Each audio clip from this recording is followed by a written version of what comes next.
আপনি কি ভাবছেন আপনি টাকা হওয়ার পরে ঘুরতে যাবেন? না, অসম্ভব ব্যাপার। টাকা হলে ঘোরার কোনো চান্স নাই। আপনার টাকা থাকতে পারে কিন্তু সময় থাকবে না। আপনার টাকা থাকতে পারে কিন্তু সময় থাকবে না। টাকা না থাকার আগে আপনাকে ঘুরতে হবে। টাকা হয়ে যাওয়ার পরে অনেক চিন্তা, ফ্যামিলির চিন্তা, বাচ্চা কাচ্চার চিন্তা, ব্যবসার চিন্তা, দুনিয়ার চিন্তা আপনার চাপবে। টাকা হলেও আপনার মন চাইলেও আপনার টাকা আছে, অগাধ কোটি কোটি টাকা আছে, কিন্তু আপনি ঘুরতে পারবেন না। আপনার টাকা নেই, তখনই ঘুরতে যান, তখনই বেড়াইতে যান।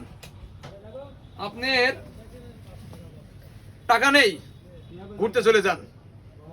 আমার কাছ থেকে ঘেন্টি বাইরে বাইরে টাকা নেন, তাও ঘুরতে যান। টাকা হলে ঘুরতে পারবেন না, এটা আমার উক্তি। আমি বলতেছি টাকা হলে ঘুরতে পারবেন না।